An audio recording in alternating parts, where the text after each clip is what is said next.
ụtụtụ ọmanụ ụmụ ọdịnala Igbo. Asị nka chita ataba ori eritere anyị ihe ọma. Asị na anyị ga-adị na ndụ anyị ga-etokwazi ogologo. N'ụbọchị ihe ga na-aga okporo ụzọ na akwụkwọ ya apụ anyị ama na anyị ga-adị ka echi na echi adị agwụ agwụ. Anyị ga-ejere obodo n'ara obodo. Asị m onye chụwa anyị ya daa. Asịkwazi na akakaka ya ma anyị jijiji ya ma anyị. Asị m onye sifụrụ anyị lụta nwa ya nwụrụ anwụ na ọzọ ya anwụ. Onye si anyị nwee onye anwụọ ka anyị jee akwụ ya.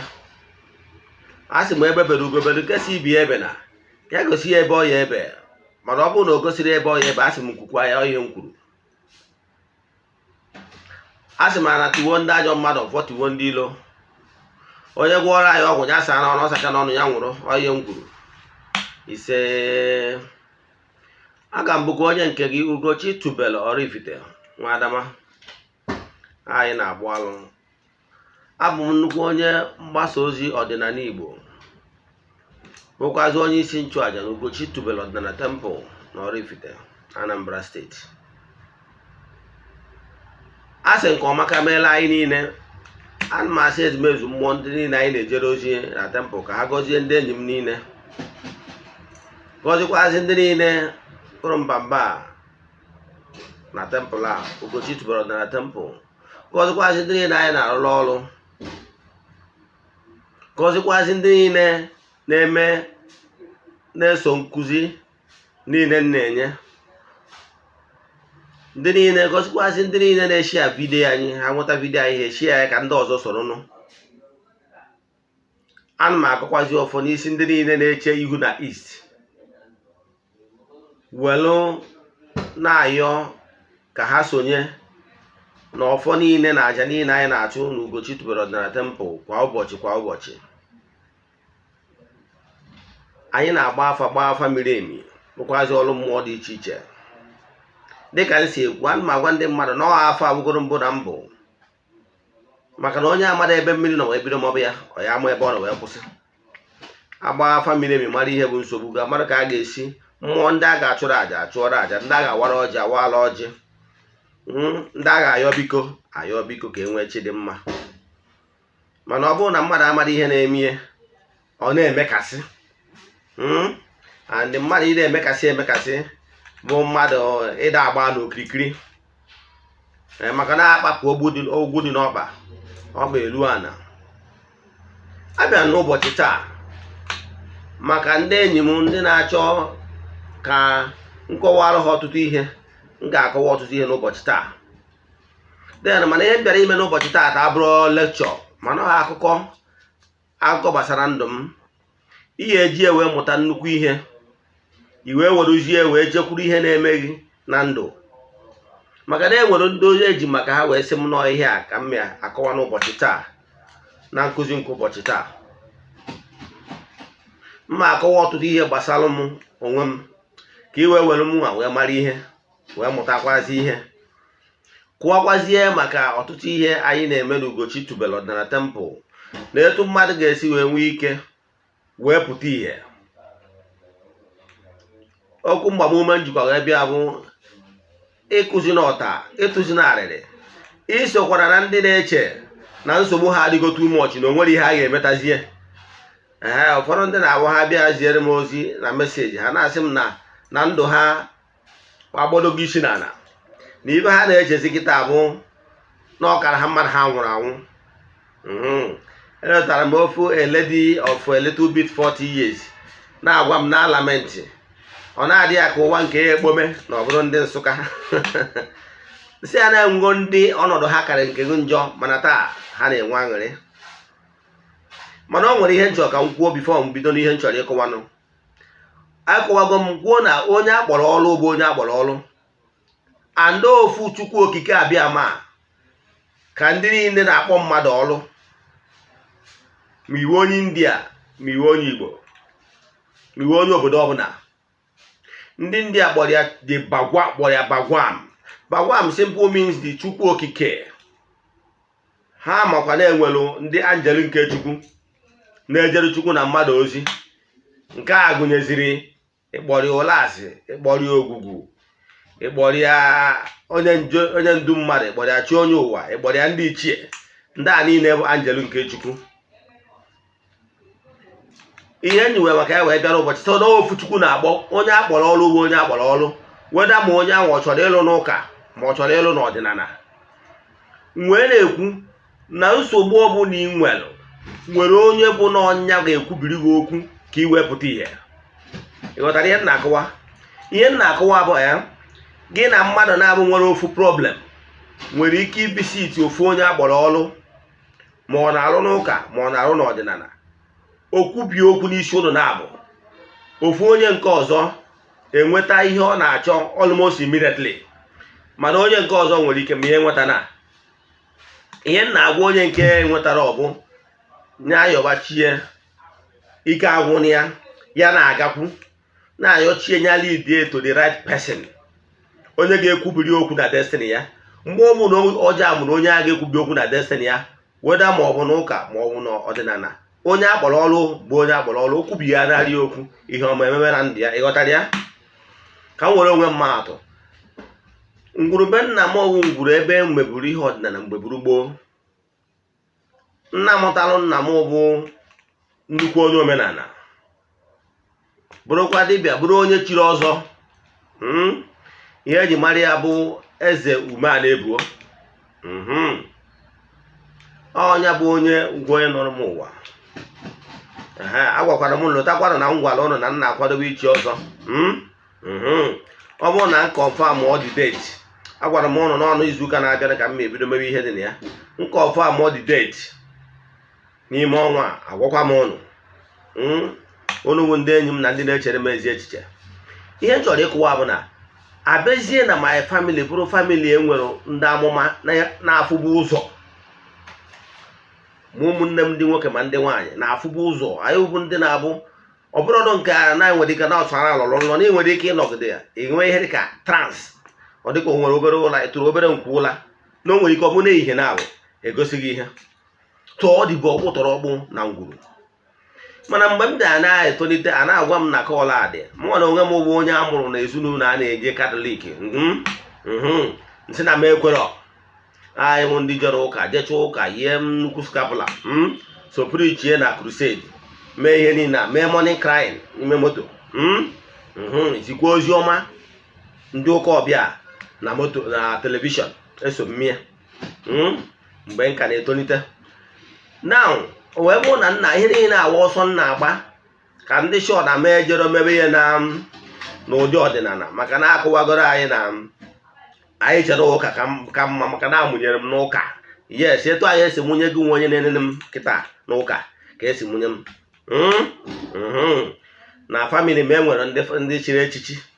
Mana ihe na-achọ ịkọwa ahụ na relative, mana ihe na-achọ ịkọwara gị bụ na mgbe nke ọla malitere, eche nọ ihe a ga-awa ejebe ụka ọbịa mebe activities ndị ụka ọbịa ka ọ kwụsị, mana ọ kwụsịrọ. Mana ka ihe nwetara mbido nwewe ihe mgbu, mpịawa azụ dị iche iche. Ebidoro m register my water drilling company mgbe nka dị year 23 years. So na the most successful water drilling company ọnwa nwee n'Ọnịcha. Yes, I register m company m na Nigeria Polanton Integrated Limited. That was year 2002 mgbe nka obere nwa na Nwarị. Mana company m na-edu ude ọmụ the first child onye nwere water drilling machine eji agbapụ mmiri na-alụ from site to site. Mana ihe mgbu mgbe o bidoro agwụgwọ ya tụnyaụ business wee gaba.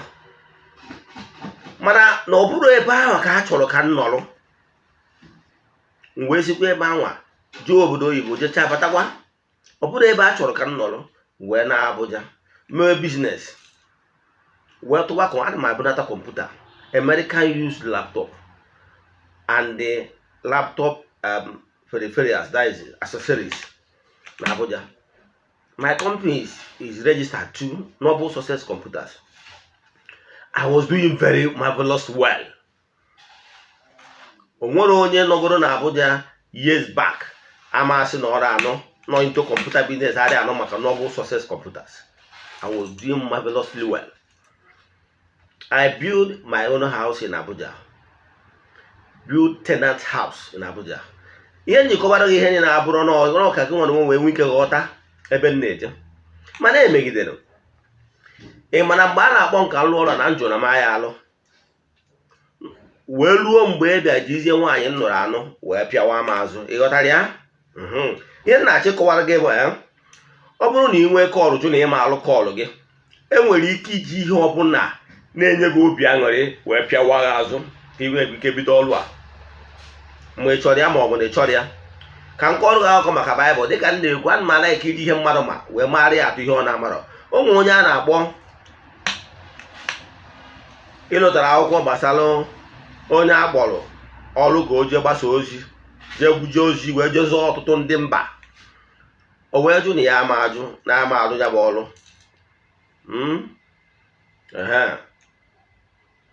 So o wee bụrụ na ọ bara n'ime ụgbọ n'ụdị na ya na-agba ọsọ na ya chọrọzi onu a na-agwa ya ihe anyị agwazi na ka ya gbanye obodo ọzọ che na ọ ya agbata ya n'ọsọ. E wee sị na mgbe ọ batara n'ime ụgbọ na ụgbọ eburu mmiri bido tụba n'ime ụgbọ, ndị nọ n'ime ụgbọ a wee fee nza ka ịfụ na ọ bụrụ taa ka ịgba afa bidoro wee fee nza wee mụ ya. Yes, wee mụ ya. E wee sị and o kwere ekwu nọ maka ihie ka eburu mmiri a ji wee chọọ iri ha niile ka o gbuo ụgbọ ha na ọ bụrụ na ha gbara mbọ mee ihe ha kwesịrị ime. Nza wee mụ ya. A wee sị ya na onwe ihe a ya eme na-abụrụ na atụ ire na mmiri. Ozugbo atụ ire na mmiri anwa ka ha nwere onwe ha eburu mmiri dajụọ. Ya ma na onwe gịnị mere ya? Ewee gwa ya na azụ shark bịa n'oye wee jebe n'obodo anwa, obodo Ninive agwara ya jee zie ozi ya jee lụọ ọrụ ya ka o jezụọ ọtụ ndị mmadụ wee jebe wee je gbọpụta ya. Mgbe o nere anya pụtazie n'obodo ahụ, ya etu o kpebighị ọkara obi na ya ga-eje nyawa ọrụ. O wee jee n'okwu osisi n'ebe anwa, ịma maka akụkọ ọfụma, wee jee n'okpuru okwu osisi ahụ ka o zere ndo. Chukwu okike wee mee the entity of power wee mee data osisi ahụ na-ezie ndo wee kpọnwụọ. Anwụ wee na-achị ya. Tiri okweta na ọ ga-eje nyagba ozi agbọrọ ya ka o jee. Ihe m na-achịkọwara gị bụ na ọ bụrụ na agbọrọ gị jee ozi, ọ bụrụ na ihe na-enye gị obi aṅụrị bụ biznes gị, nwanne a ga-akrash bịa biznes. Ọ bụrụ na ihe na-enye gị aṅụrị bụ nwunye gị ma ọ bụ di gị, a ga-akrash ya. Ị bụrụ nwaanyị akpọ ọrụ jụ na ihe ala enwere ike anọkọta di gị akpọ gị asị for nothing. Ihe a na-achọ ime ihe a ka a napụ ụja bụ ihe a na-enye ụjọ ka i wee chigaa n'ihu ọrụ gị. Ịghọtara ya? Etu a ka o si wee mmekọta nwunye m wee sị anyị nwee problem, nwegodo problem eme ihe mere nụ. O wee sị na a ga-ahapụrụ ya the whole properties ma ebe ebi na Abuja ma ebe tenant house ka e wee tie ya aka n'obi na ọ bụ na agha anụzie. Ịghọtara ya? It's a long story mana ka ma akọta ya short. Mana mgbe e mesiziri kere ihe mere wee sị mba wee hapụ the main house mana tenant house sị na mama hapụ ya. After 1 year ọ bịachiga azụ wee sị mba na ya hapụkwuru tenant house. Mụ na ya wee megide wee jebe court wee sị mba na ọ bụrụ ọgwụ ole na ma ya hapụrụ ya main house njeje rent ụlọ ebe ọzọ na-emeka my business. O wee jebe na tenant house wee sị na tenant house zụọ kwuo ya na ya hapụrụ ya nke mụ na wee jebe court. Mana court a ka m jekọtara ndị mụ na ha so wee bịa wee sị m kedu ihe m na-eme ihe a? Ọ na m amụbara n'oge m meji wee ga bido ọrụ m n'oruo na kedu ihe ọzọ m chọrọ?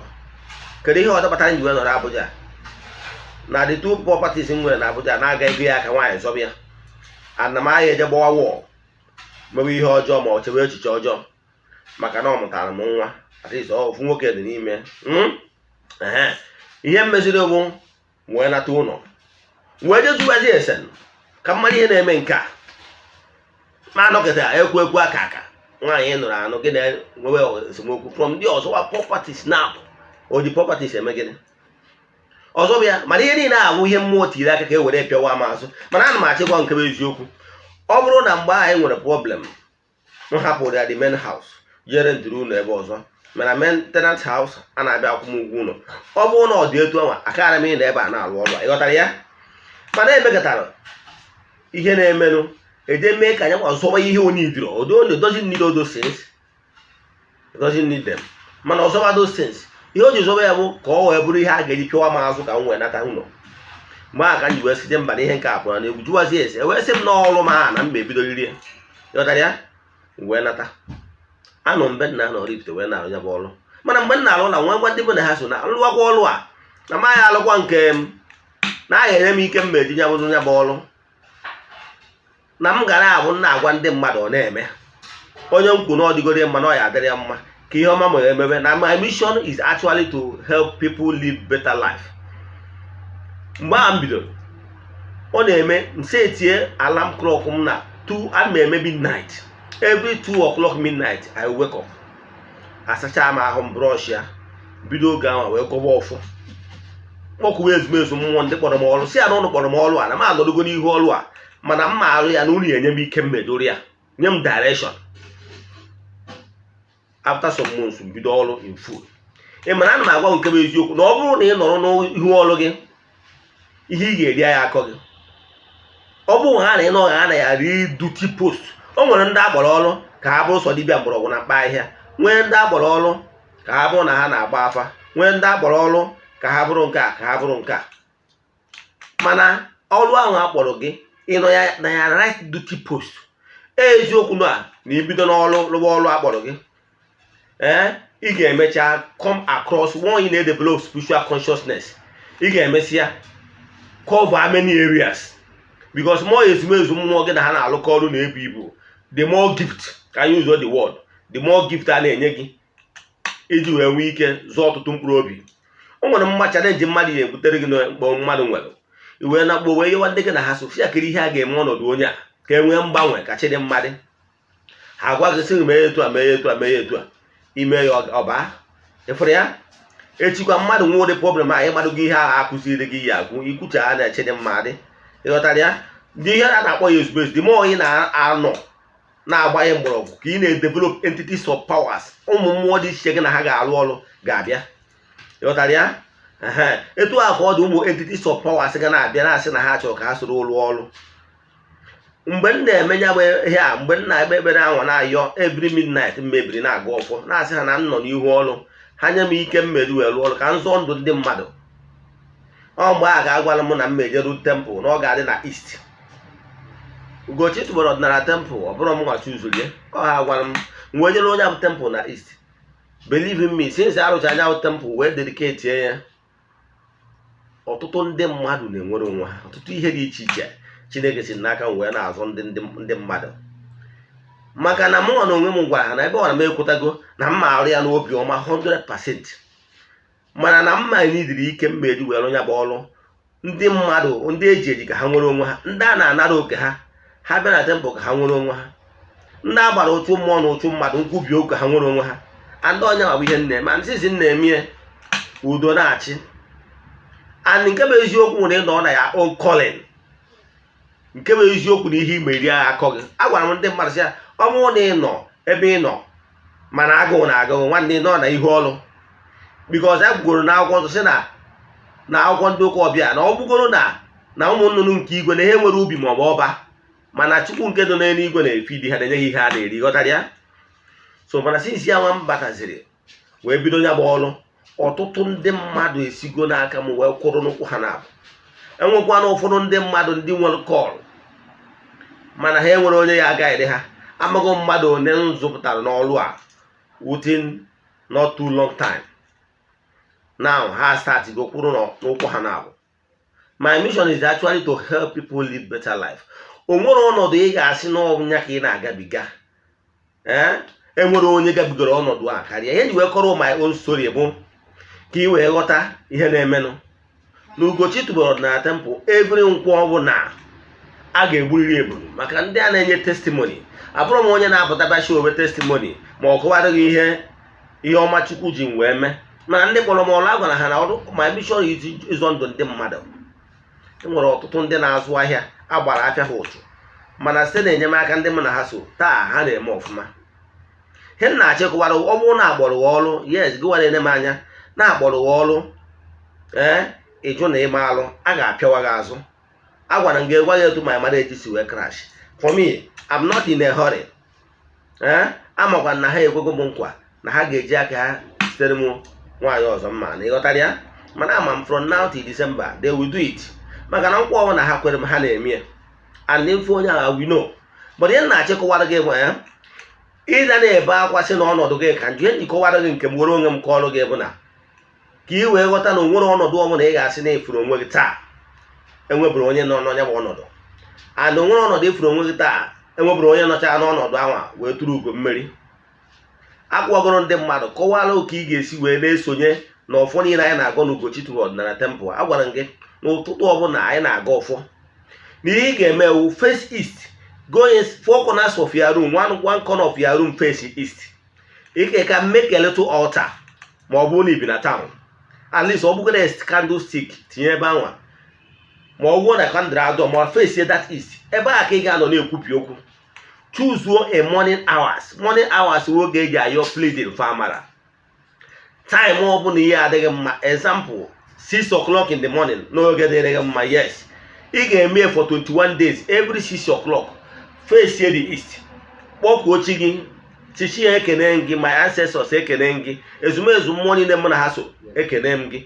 Inwe nkwụ ọkụ tụsara ha imezie ya kpọọ entities of powers nọ n'Ugochi tubelu ọdịnala temple, biko ha nyere gị aka ka iketa oke na ọfọ niile a na-agọ na ya bụ temple kwa ụbọchị. Ọtụtụ ndị mmadụ efologo this method and are giving testimonies. Mee ihe a na-agwa for 21 days. Ihe ị ga-eme ịmara ihe wụ ya request. Ọ bụrụ na like 2 or 3 requests nye akarị na idekwasị ya n'ihu that your altar. N'ozi ihe a ka ị na-ayọ for this month, for this 21 days. Once is 7 o'clock, ọ bụrụ 6 ka ị choose, once is 6 o'clock ị bịa. Once is 6 o'clock, ịkpọkwa ha na echi n'ihi abịakwa echi bịakwa 6 o'clock 21 days. Ime ya n'obi ọma ị ga-afụ testimony. Enweghị ọtụtụ ndị mmadụ m gwara ihe a ga-eme ha je mesịa ya. Ụfọdụ na-ese ndịrị m ego to show appreciation, ụfọdụ na-agbụta ebunu to show appreciation. Mana ihe na-achịkọwara gị bụ ọ bụkwanụ na na-enwekwana onye nọ na village ebe ị nwere ike ijiwe akwa ọkụkọ Igbo wee chụọ aja. Gaa wọchịa vidio ma ebe m kọwara gbasara etu mmadụ ga-esi wee ji akwa ọkụkọ Igbo wee ze mmụọ iwe. Kpọkuo chi onye ụwa gị were eze ya iwe. Kpọkuo ndị nna nna ha, ezumezu mmụọ niile so gị, mmụọ ndị nna nna ha fere na ngwuru nke enwe ọzọ onye na-etukwanụ wee jewe ụka were akwa eze ha iwe. Kpọkuo ndị mmiri gị na ọbụna ndị onye mmiri ka ịnwụ were eze ha igwe. Gwa ha na ikwetago na ị ga-eme ihe ị kwesịrị ime ma ha meghere ụzọ ka ịfụ ego. Nke bụ eziokwu na ime ihe a wute ezi obi ị ga-enye testimony. Maka enwe ọtụtụ ndị mmadụ ndị ejiri ego agbachara papa ha nwere ego ha ji alụ ọrụ. Ngwa ha one or two things ha ga-eme ha mesịa nwee testimony. Ọtụtụ ndị mmadụ na-ese ndịrị m ala because of testimony ha nwere. Abụọ m onye na-esho testimony, mana ihe na-achịkọwara gị bụ don't give up. Ọ ga-adịrị gị mma. Onwe ozi ọmụ na ị nwere ma ọ bụ ihe ọmụ na ajụjụ ị chọrọ ịjụ m na meseji anyị nyere taa, send anụ meseji 08057837672 Ugochi tubelu Oraifite. Send anụ meseji. Ọ bụkwanụ na ijiri ego mana mmadụ na-achọ ịnara uwe oke gị ma ọ na o nwere ihe na-agbawa ha obi, ị bịa na ya bụ tempụl anyị ka ị kọsara mmụọ anyị ji alụ ọrụ ma Hausa na-apịakwa ndị amoosu azụ ka ị bịa kọsara ya mkpa gị. Gwakwazi ihe ị ga-emeri ya ma ọ bụrụ na ihe ị na-ayọ na inweta ya ka ị nene ka ịfụnanya na-abụ ya gazienụ. Lụtakwa iwe ọchịcha meseji a, lụtakwa shiarị ya ndị ọzọ ka ndị ọzọ so nweta ya gazienụ.